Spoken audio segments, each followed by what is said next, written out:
What's up, Bobcats? Welcome back to your number one spot for everything Betterville High. I'm your host, Jacob Ellis, And I'm your co-host, Jennifer Carrera. munching on hot Cheetos. Jacob brought something. No, I didn't. And for sports, baseball will be playing from May 6th to the 10th in their state tournament. And for softball, the state tournament will be on the 9th through the 11th.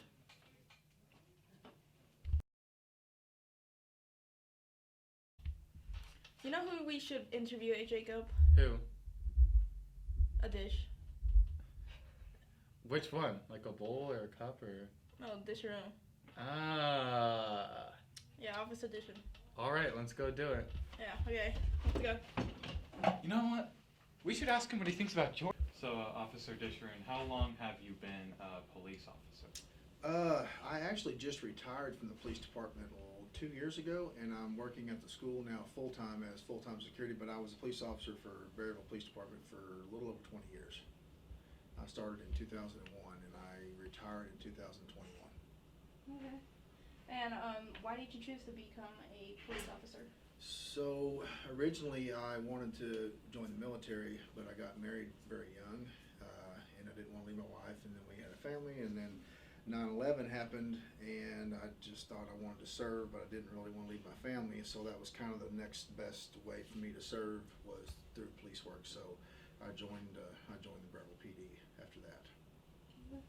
What can you tell us about your experience working at the high school and the middle school? Is there any campus you prefer or anything like that? I think both campuses are much different, obviously, it's because of the age of the kids, but I enjoy this up here better, probably, just because the kids are older and it's easier for me to talk to those kids and build a rapport with these kids up here with you guys than it is some of the younger kids. But both campuses are very unique, but I think if I could only be on one campus, I'd probably rather be up here on this campus. Right. And what is your funniest experience that you've had on the job, if you could tell us? You mean like as far as the police side of things, or like as far as the school side of things? I'd say it could be anything. Yeah, either or. Yeah. Oh man, after 20 years, there's so many of them, and some of them I probably can't even talk about at school. I mean, it'd be hard for me to kind of go back and find just one of them, just with all the different characters I've worked with over the years and different people that I've dealt with on the streets and stuff. So that'd be a tough question to answer. I'd have to think about that one a little bit more probably. Okay. Do you get stressed out? Is the job like stressful at times? It can be. I mean, it gets busy. Not so much up here, obviously, as it was on the street. But yeah, when I was working the street, it was very stressful at times. There was times when we didn't have a lot to do, but there was times where it was extremely stressful. Yes, for sure. Was there a time in the job that you were afraid of something? Yeah, man. I think honestly, I've always said this: if an officer tells you that they were never afraid, they're probably lying to you. Because yeah, you're obviously going to get afraid when you go to a pretty serious call or a call with a gun or something like that. You're obviously going to be afraid, but it's what you do with that, I think, that matters. I think, like I said, if you're human, you're going to be afraid, but you still have to do your job, and you still have to do it professionally, and you still have to be safe and get home safe. So yeah, I was obviously afraid. Yeah. Would you encourage the youth, young people to become officers? You know, things have changed a lot, obviously, in the last 20 years since I started. I still think it's a very noble profession, and it's a very good profession. I think it has to be the right person with the right mindset and right mentality to do this job. But if you have a heart for service, I mean, I think the military or law enforcement, because law enforcement needs good officers. And so if a person, I mean, if that's something that they're interested in and they have the right mindset to do it, I would strongly encourage them to do it. Okay. And if someone were to want to be an officer, what are the requirements for them? So in Arkansas, well, pretty much across the country, you have to be at least 21 years of age, because you have to be 21 in order to own or purchase a handgun. Mm-hmm. You obviously can't have any kind of a felony record. You can't have any kind of a violent history like a domestic abuse charge or anything like that. So your criminal history has got to be obviously pretty clean. And then it's just a matter of if that's what you want to do. It doesn't require a college degree. It helps, but it doesn't. You don't have to have that. Is the way Arkansas works is you you get hired by a police department, and then that police department sends you to the police academy. In some states, you have to go to the academy first and then go out and start looking for jobs. In Arkansas, they hire you first.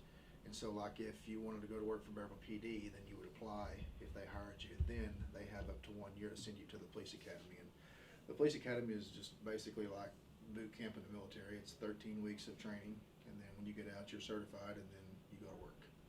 Okay. Well, thank you. You're welcome, guys. You Thank guys you have a very good much. day. See you, man. Have a good day.